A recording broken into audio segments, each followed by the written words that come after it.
warahmatullahi wabarakatuh. Halo semuanya, selamat siang. Semoga semuanya selalu dalam keadaan sehat. Di sini kami akan membahas dan juga melakukan pembelajaran mengenai studi kelayakan bisnis, materi pendahuluan. Nah, sebelum kami memulai pembelajarannya, izinkan saya untuk memperkenalkan pemateri terlebih dahulu. Yang pertama ada Selin Megawati Sihalho, yang kedua ada Nurjihan Fitrianti, yang ketiga ada saya sendiri, Anis Nuliski, dan yang keempat ada Neng Yuli Agustin.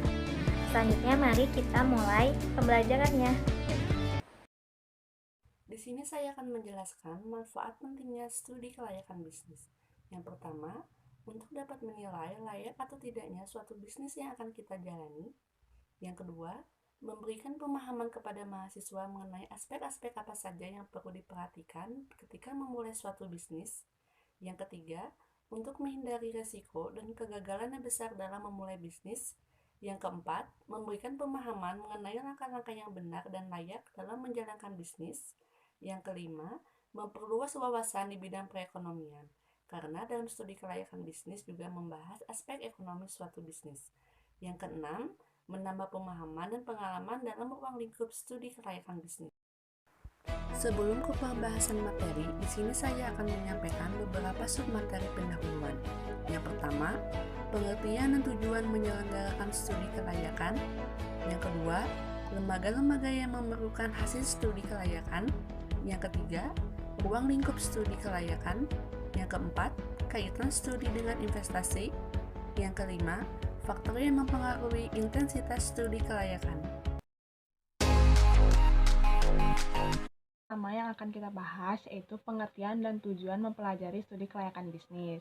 Menurut Kasmir dan Jakfar, studi kelayakan bisnis itu adalah suatu kegiatan yang mempelajari secara mendalam tentang suatu usaha atau bisnis yang akan kita jalankan dalam rangka menentukan layak atau tidaknya usaha itu dijalankan. Seperti yang kita ketahui ketika kita membuat suatu bisnis, mungkin memang hal yang pertama yang dipikirkan adalah modal dan ide apa yang akan kita bangun gitu. Tetapi dalam studi kelayakan bisnis ini kita mempelajari bahwa ide itu bukan satu-satunya hal yang harus kita lakukan ketika membuka suatu usaha. Nah, lalu adapun tujuan dari mempelajari sistem studi kelayakan bisnis ini. Tujuannya itu adalah untuk menghindari penanaman modal yang terlalu besar atau kegiatan yang ternyata tidak menguntungkan. Nah, dalam studi kelayakan bisnis ini, tujuannya itu adalah untuk memberitahu kepada para pengusaha bahwa dalam SKB ini bagaimana caranya untuk menghindari penanaman modal yang terlalu besar untuk kegiatan perusahaan yang ternyata tidak menguntungkan. Ada 3 aspek dalam studi kelayakan bisnis. Yang pertama itu adalah manfaat finansial. Maksudnya di sini adalah manfaat ekonomis proyek bisnis tersebut bagi proyek bisnis itu sendiri. Yang berarti apakah suatu bisnis dinilai lebih menguntungkan daripada resiko yang sudah diambil. Lalu yang kedua ada manfaat ekonomi nasional, yaitu manfaat ekonomi proyek bisnis tersebut bagi negara. Tempat proyek bisnis itu dilaksanakan yang memberikan manfaat bisnis tersebut bagi perekonomian suatu negara.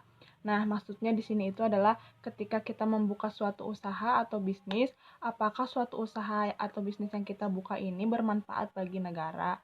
Kalau manfaat bagi negara itu salah satunya apabila usaha yang kita buat ini memberikan lapangan pekerjaan. Nah, itu bisa memberikan manfaat besar bagi negara. Lalu yang ketiga itu adalah manfaat sosial. Manfaat sosial ini yaitu proyek bisnis bagi masyarakat setempat yang berada di lingkungan proyek tersebut. Misalnya yang manfaat sosial ini lebih kepada apakah usaha yang kita buat ini bermanfaat bagi lingkungan sosial di tempat itu. Misalnya seperti usaha yang kita buat ini tidak mencemari lingkungan di sana. Mengenai beberapa hal yang perlu diketahui mengenai studi kelayakan bisnis. Yang pertama itu ada ruang lingkup kegiatan bisnis. Nah, dalam ruang lingkup ini harus dijelaskan bidang-bidang apa atau proyek bisnis apa yang akan beroperasi atau pabrik harus jelas tahapan-tahapan atau kegiatannya. Nah, ruang lingkup kegiatan proyek ini maksudnya ketika kita membuat usaha, tahapan-tahapan apa saja itu harus jelas. Lalu ada cara kegiatan proyek bisnis dilakukan. Seperti yang kita tahu, ketika membuat suatu usaha harus di sini kita harus mengetahui apakah bisnis yang kita dirikan ini dikerjakannya oleh sendiri, kepemilikan sendiri, atau diserahkan kepada pihak lain. Lalu kita juga harus mengetahui siapa saja yang akan bertanggung jawab atau menangani bisnis tersebut. Yang ketiga ini ada evaluasi terhadap aspek-aspek yang menentukan berhasilnya seluruh proyek bisnis. Nah, di sini itu kita harus tahu gitu hal-hal yang atau kita harus mengevaluasi hal-hal apa, kekurangan-kekurangan apa selama kita menjalankan bisnis ini. Jadi kita udah tahu faktor-faktor apa saja yang menjadi kunci utama keberhasilan dari bisnis yang kita lakukan ini. Lalu yang keempat ada sarana yang diperlukan proyek bisnis. Nah, dalam kita menjalankan suatu usaha, tentu saja sarana juga menjadi suatu hal yang penting gitu. Sarana apa saja yang harus kita perlukan, seperti materialnya atau tenaga kerjanya. Lalu yang terakhir ada biaya-biaya yang harus dikeluarkan. Tentunya dalam menjalankan suatu bisnis, modal atau biaya itu sangat penting. Lalu kita harus mengetahui juga ada berapa biaya-biaya yang harus kita korbankan atau kita keluarkan sebagai modal awal dan juga untuk mendukung kegiatan operasional bisnis ke depannya. Lembaga-lembaga yang memerlukan studi kelayakan. Pembuatan studi kelayakan sering memenuhi permintaan pihak-pihak yang berbeda. Masing-masing pihak mempunyai kepentingan serta sudut pandang yang berbeda-beda. Berikut lembaga-lembaga yang memerlukan studi kelayakan. Yang pertama ada investor. Investor merupakan pihak yang menanamkan dana. Investor di sini lebih sebagai pemilik perusahaan atau sebagai pemegang saham. Investor lebih memperhatikan tingkat usahanya dilihat dari risiko investasi yang dihadapi serta tingkat keuntungan yang diharapkan. Semakin tinggi risiko investasi, maka semakin tinggi juga tingkat keuntungan yang diminta oleh para investor. Yang kedua ada kreditur atau bank. Nah, kreditur atau bank ini selaku lembaga yang meminjamkan dana kepada mereka. Para kreditur lebih memperhatikan dari segi keamanan dana yang dipinjamkan kepada mereka. Dengan demikian, pihak kreditur mengharapkan dana yang dipinjam agar bunga plus angsuran pokok pinjaman bisa dilakukan tepat pada waktunya. Karenanya, pihak debitur sangat memperhatikan pola aliran kas dalam jangka waktu tertentu. Tetapi, perhatian utama kreditur yaitu pola periode pengembalian pinjaman tersebut. Lalu yang ketiga ada pemerintah. Pemerintah terutama lebih berkepentingan dengan manfaat proyek bisnis perekonomian nasional. Maksudnya di sini bahwa apakah proyek bisnis tersebut akan membantu dalam hal menambah devisa, menghemat devisa, atau memperluas kesempatan kerja. Baik, di sini ada yang dinamakan ruang lingkup studi kelayakan bisnis. Dalam ruang lingkup studi kelayakan bisnis ini mempelajari berbagai macam aspek apa yang harus diteliti oleh perusahaan yang melakukan studi kelayakan bisnis. Yang pertama itu ada aspek hukum, yang kedua yaitu ada aspek ekonomi, sosial dan juga budaya, yang ketiga yaitu ada aspek pasar dan pemasaran, yang keempat ada aspek teknologi dan juga produksi, yang kelima ada aspek manajemen. Nah, mari kita bahas semua aspek ini. Baik, di sini ada aspek hukum. Nah, apa itu aspek hukum? Aspek hukum adalah semua hal yang berkaitan dengan ketentuan hukum. Jadi, ketika kita ingin menjalankan suatu proyek bisnis, kita harus mengikuti ketentuan hukum yang diatur oleh pemerintah. Nah, hal-hal yang termasuk dalam aspek hukum yaitu yang pertama ada izin lokasi. Izin lokasi ini meliputi sertifikat atau akte tanah, bukti pembayaran PBB terakhir, dan rekomendasi dari RT, RW, dan juga kecamatan setempat. Yang kedua ada izin usaha. Izin usaha adalah alat atau instrumen untuk membina, mengarahkan, dan juga menerbitkan penerbitan usaha. Dari izin usaha ini ada beberapa persyaratan yang harus dipenuhi oleh pengusaha atau badan usaha. Salah satunya yaitu SITU, SIUP, NPWP, dan juga akte notaris. Baik, selanjutnya di sini ada perizinan usaha. Seperti yang sudah dijelaskan sebelumnya, bahwa pengusaha ataupun badan usaha harus melakukan perizinan usaha. Nah, adapun beberapa persyaratan yang harus dipenuhi oleh pengusaha dan badan usaha. Yang pertama ada situ, yaitu surat izin tempat usaha yang merupakan pemberian izin kepada seseorang ataupun badan usaha yang tidak menimbulkan gangguan dan juga kerusakan lingkungan. Nah, setiap pengusaha dan juga badan usaha wajib untuk mengurus dan juga mendaftarkan situ ini setiap 5 tahun sekali.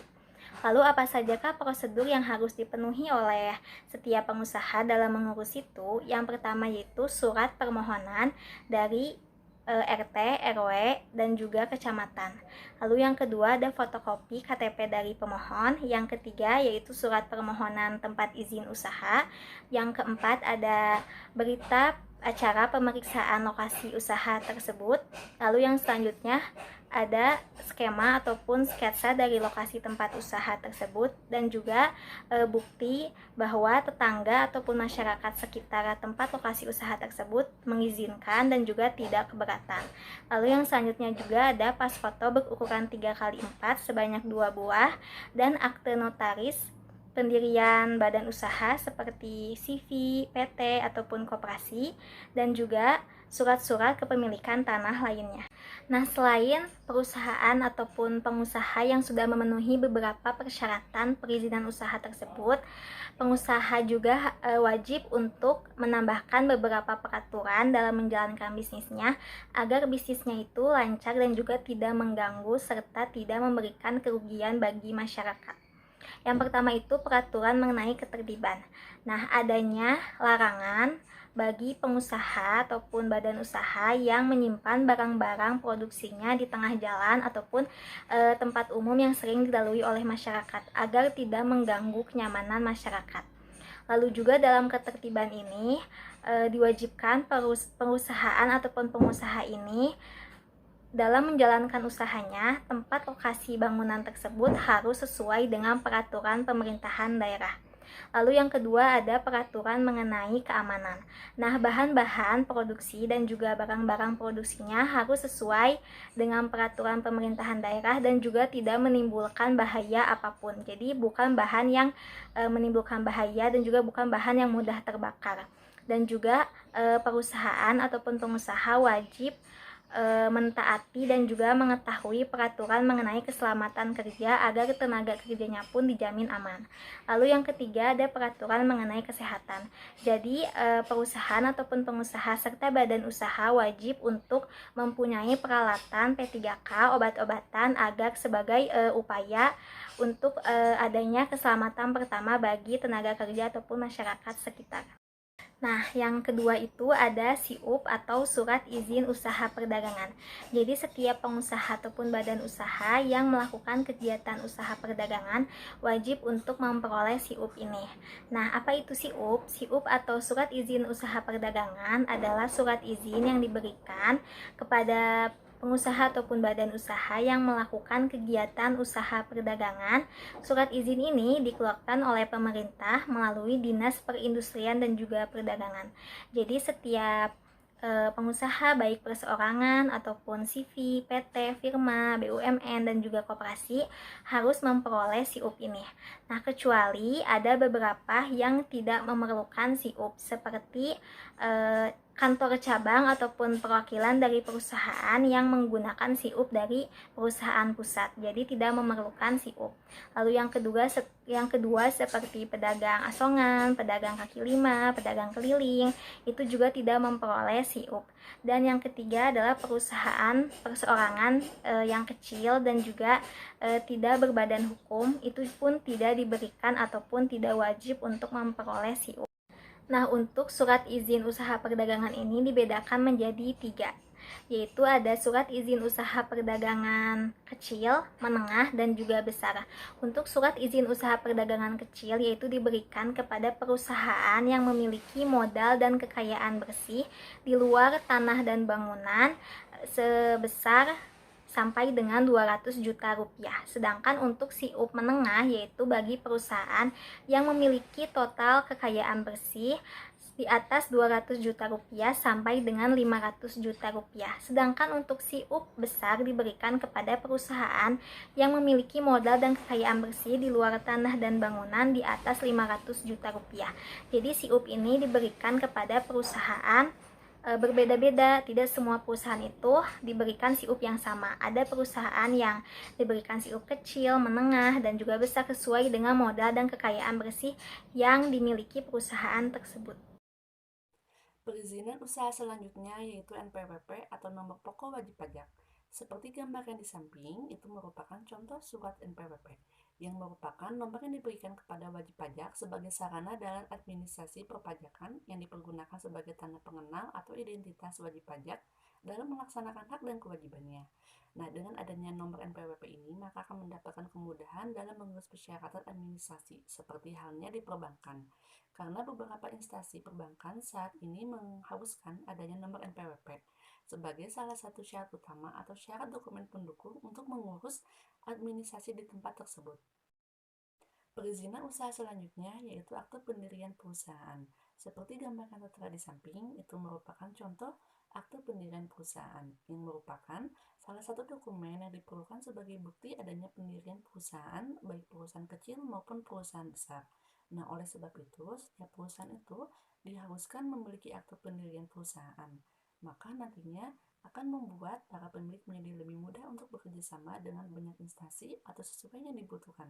Ruang lingkup studi kelayakan bisnis yang lainnya itu adalah aspek sosial, ekonomi, dan budaya. Nah, dalam aspek sosial, ekonomi, dan budaya ini lebih berkaitan dengan dampak apa yang diberikan kepada masyarakat setempat.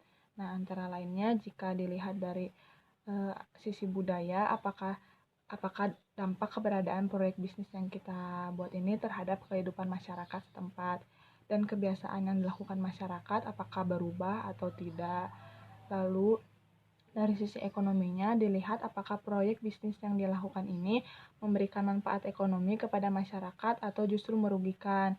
Nah, ekonomi ini tuh maksudnya seperti pendapatan masyarakat di tempat tersebut apakah meningkat atau malah menurun pendapatan per kapitanya. Lalu yang ketiga yang bisa dilihat itu adalah dampak sosial. Bagaimana keberadaan proyek ini berpengaruh pada lingkungan yang menjadi tempat dibukanya usaha yang kita lakukan ini. Apakah semakin ramai, lalu lintasnya apakah lancar, adanya jalur komunikasi, adanya penerangan listrik, dan lain-lain. Ini berkaitan dengan lingkungan tersebut. Yang selanjutnya itu ada aspek pasar dan pemasaran.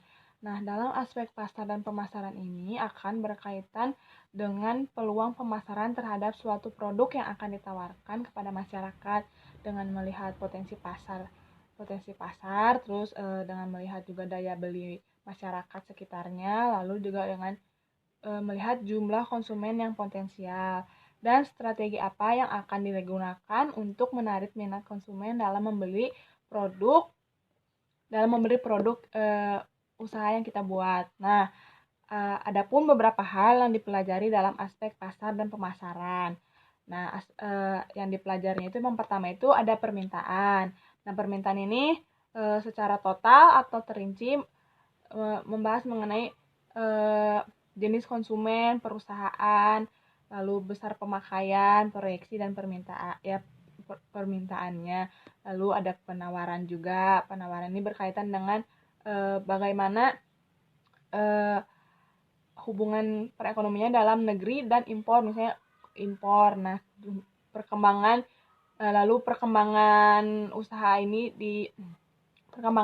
usaha kita di masa yang akan datang seperti apa, lalu faktor-faktor yang akan mempengaruhi penawaran. Lalu yang ketiga itu ada harga. Nah, harga ini akan mempelajari tentang perbandingan barang impor, lalu juga ada mempelajari tentang produksi dalam negeri dan kecenderungan perubahan harga dan program pemasaran yang lainnya. Oke, materi selanjutnya yaitu aspek dan teknologi produksi. Dalam aspek ini berkaitan dengan mengenai jenis apa sih teknologi yang akan kita gunakan gitu. Jenis perlengkapan atau peralatan apa yang akan digunakan di dalam ruang lingkup SKB ini gitu. Selanjutnya di sini ada aspek manajemen. Dalam aspek manajemen akan berkaitan dengan pengelolaan yang dilakukan manajemen dalam suatu proyek bisnis. Aspek ini juga sangat berpengaruh besar kepada SKB karena tanpa adanya manajemen, semua proyeksi bisnis tidak akan terkelola dengan baik. Selanjutnya ada materi keempat tentang studi kelayakan yang berkaitan dengan investasi.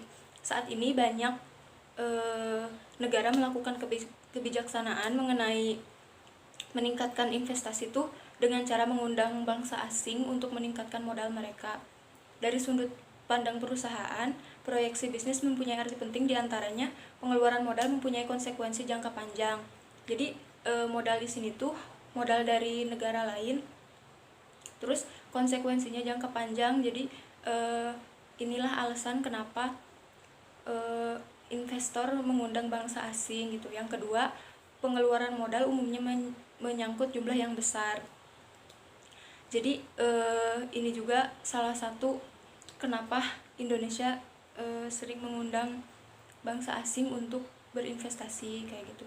Yang terakhir ada komitmen pengeluaran modal tidak mudah untuk diubah. Materi selanjutnya ada berbagai macam hal berikut ini menjelaskan mengenai hubungan antara aspek studi kelayakan bisnis berkaitan dengan profit dan investasi yang dilakukan oleh perusahaan. Yang pertama tuh ada aspek pasar mendukung besarnya profit perusahaan. Aspek pasar ini terdiri dari permintaan dan penawaran. Sebuah bisnis yang dikembangkan ini harus memiliki produk yang berkualitas sehingga mampu bersaing di pasar atau tidak. Terus yang kedua ada aspek teknis berpengaruh pada efisiensi kerja. Aspek ini berpengaruh pada efektivitas dan efisiensi produksi. Aspek teknis utama berkaitan dengan lokasi, teknologi, dan skala produksi. Beberapa aspek ini haruslah diperhitungkan dengan tepat agar biaya produksi menjadi lebih efisien. Selanjutnya yang terakhir ada aspek lingkungan bisnis yang mendorong terciptanya budaya kerja, yaitu berupa internal, berbagai macam sumber daya yang dimiliki, dan kedua dari eksternal berupa pesaing, pemasok, dan kebijakan pemerintah dan juga sosial budaya. Dari sisi internal, bisnis akan membentuk budaya kerja yang akan membuat produktivitas dari sebuah perusahaan tersebut. Faktor-faktor yang mempengaruhi intensitas studi kelayakan. Terdapat penilaian terhadap keadaan dan perubahan proyek bisnis investasi yang disertai beberapa persyaratan dan faktor-faktor yang mempengaruhinya. Dalam persyaratannya yang harus dipenuhi, suatu proyek bisnis ini harus memberikan manfaat bagi perusahaan atau aspek yang cakupannya lebih besar seperti manfaat bagi perusahaan, pemerintah, atau sebagian masyarakat luas. Tetapi bahwa tidak semua proyek bisnis ini akan dinilai dari tingkat intensitasnya yang sama. Ada pula beberapa proyek bisnis yang akan dinilai dari berbagai aspek secara keseluruhan. Baik, selanjutnya di sini ada beberapa faktor yang harus diperhatikan dan juga yang sangat mempengaruhi tingkat intensitas dilakukannya studi kelayakan bisnis. Nah, yang faktor pertama yaitu besarnya dana yang ditanamkan atau diinvestasikan. Jadi jika semakin banyak dan semakin besar dana yang diinvestasikan atau ditanamkan, maka semakin mendalam dan juga semakin menyeluruh pula studi kelayakan bisnis yang dilakukan. Mengapa demikian? Karena jika perusahaan yang ingin menginvestasikan atau menanamkan modal yang cukup besar, maka perusahaan itu harus meneliti dari berbagai macam aspek, mulai dari aspek hukum, aspek pemasaran, aspek teknologi, sampai aspek manajemen. Karena ditakutkan jika perusahaan tersebut tidak secara menyeluruh dan juga tidak secara mendalam melakukan studi kelayakan bisnis, maka resiko kegagalan dan juga kerugian perusahaan akan semakin besar. Karena itu, studi kelayakan bisnis di sini berfungsi untuk meminimalisir resiko yang didapatkan oleh perusahaan tersebut. Nah, faktor yang kedua yaitu tingkat ketidakpastian proyek bisnis. Jadi semakin sulit kita untuk memperkirakan pendapatan penjualan, pengeluaran-pengeluaran yang kita keluarkan mulai dari biaya, beban, dan juga aliran kas masuk dan keluar. Semakin sulit kita memperkirakan semua itu, maka semakin sulit dan juga semakin mendalam kita untuk melakukan studi kelayakan bisnis. Karena perusahaan yang sulit untuk memperkirakan hal-hal semacam itu, maka akan lebih berhati-hati dalam menjalankan studi kelayakannya ini. Contohnya pada perusahaan baru atau perusahaan yang mengeluarkan produk baru, kan pasti memerlukan bahan-bahan yang terbaru atau misalnya memerlukan barang-barang produksi yang bagus, yang menjamin proses produksinya berjalan dengan lancar. Karena penuh dengan perencanaan itu, maka studi kelayakan bisnisnya pun menjadi semakin berhati-hati agar hal ini pun dapat meminimalisir resiko kegagalan yang ada. Yang ketiga yaitu kompleksitas elemen-elemen proyek bisnis. Setiap proyek bisnis pasti memiliki beberapa faktor yang saling mempengaruhi. Contohnya pada perusahaan barang konsumsi, pasti memerlukan bahan baku yang berkualitas dan bahan baku yang bagus dan juga yang diterima oleh masyarakat. Karena itu, faktor ini mempengaruhi faktor tinggi rendahnya harga bahan baku tersebut.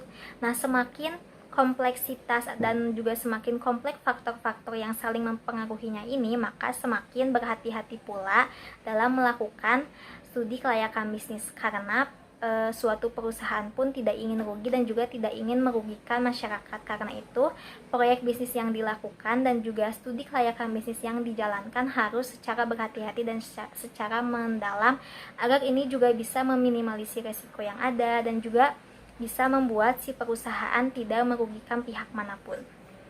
Nah, dari sini kita bisa simak dan juga kita bisa ringkas bahwa studi kelayakan bisnis itu sangat penting dalam menjalankan proyek bisnis, agar salah satunya itu tadi meminimalisir resiko yang ada, lalu juga diterima oleh semua pihak dan lembaga-lembaga yang berkepentingan seperti investor, kreditur, dan juga pemerintah pun bisa tahu nih apakah proyek bisnis ini memang layak ataupun proyek bisnis ini tidak layak, seperti itu. Karena itu kita perlu mempelajari studi kelayakan bisnis ini agar kita tahu manakah bisnis yang layak dan manakah bisnis yang perencanaannya itu sangat bagus. Nah, seperti itu teman-teman. Terima kasih buat semuanya yang udah menonton video pembelajaran ini, semoga bermanfaat. Mungkin masih banyak kekurangan dari kita, mohon maaf.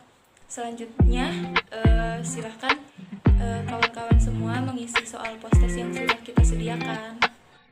Terima kasih semuanya. Sampai jumpa di next